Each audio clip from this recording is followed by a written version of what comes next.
Olá pessoal, tudo bom? Aqui é o André Machado e eu estou gravando esse vídeo aqui para a gente conversar um pouco sobre a nossa cidade de Curitiba, né? A situação do nosso povo, as dificuldades do nosso povo nesse período de pandemia e aquilo que a gente está cobrando, as ações que a gente está cobrando do poder público para resolver esses problemas.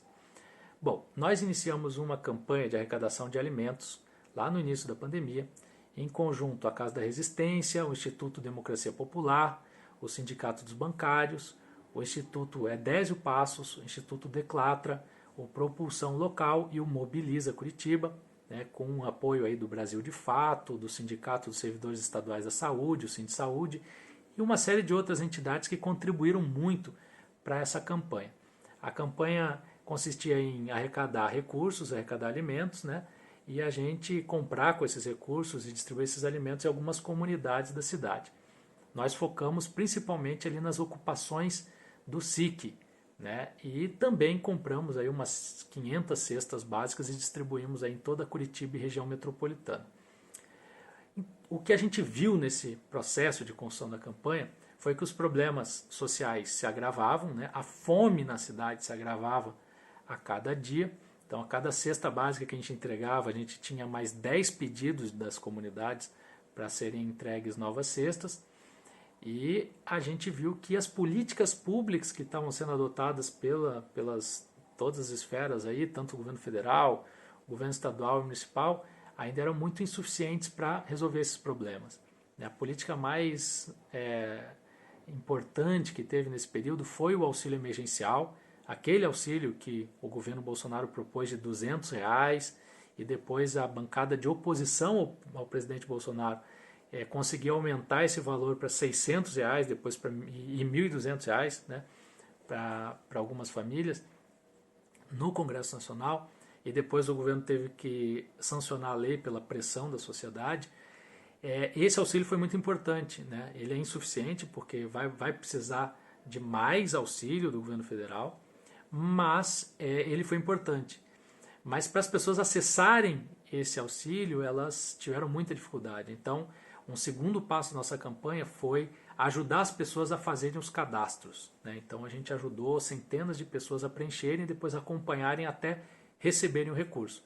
As pessoas tiveram dificuldade também de receber o recurso, obviamente, porque a Caixa Econômica ela foi o único banco que pagou esse auxílio, né? Os bancos privados preferiram não pagar, porque para fazer o pagamento desse auxílio não estava previsto remuneração, e os bancos privados só funcionam se o governo destinar milhões a eles, né? E não era o caso. Então aí a gente vê a importância de uma empresa 100% estatal como a Caixa, que nesses momentos é quem estende a mão ao povo, né? Então a importância do banco público e das empresas estatais. Mas, então essas eram as dificuldades e a gente não viu nesse período, ouviu muito pouco, talvez algumas ações a partir das escolas e CMEs, distribuindo para os pais de alunos matriculados algumas cestas básicas, mas no geral da população a gente viu pouca atuação do poder público, principalmente da prefeitura aqui do Rafael Greca.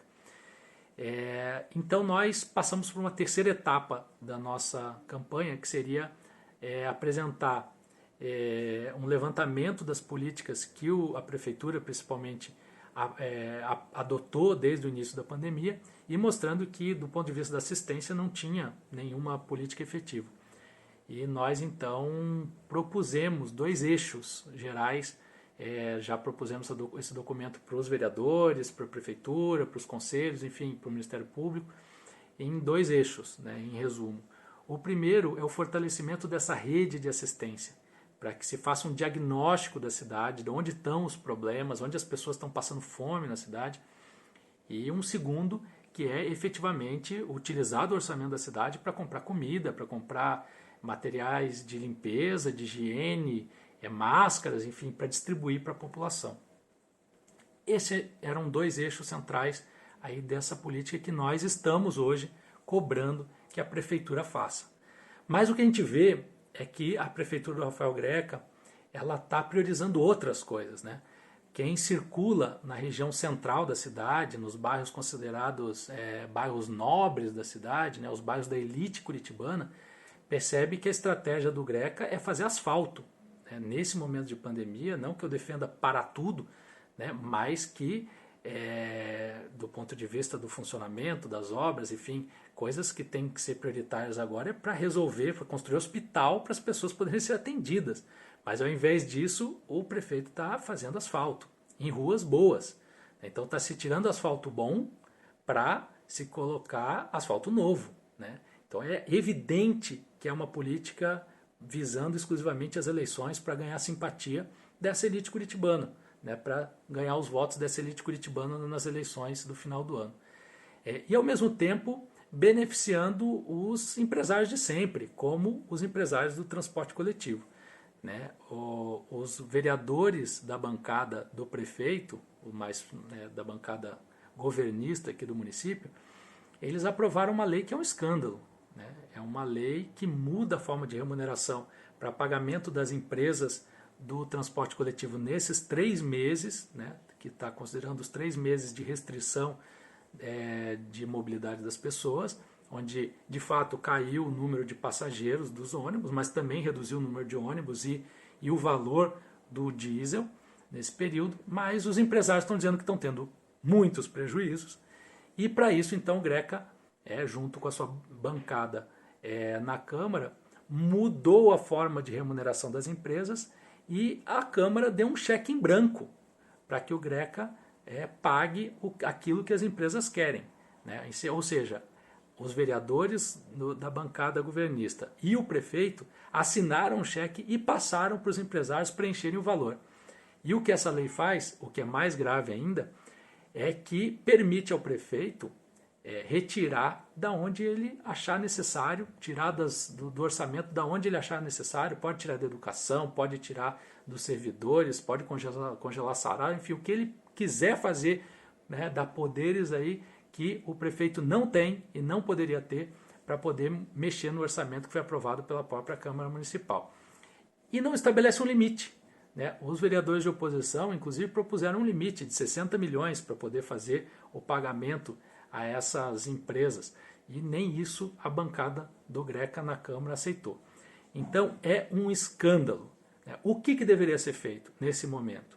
Deveria partindo que se cumpriria esse contrato que nós já vemos denunciando aí desde 2010, quando houve aquela licitação lá no final de 2009, começo de 2010, uma licitação fraudada para beneficiar esses empresários do transporte aqui de Curitiba, que inclusive foi confirmada numa delação do próprio advogado das empresas do transporte de Curitiba, mas que fez um contrato que só beneficia os empresários, né?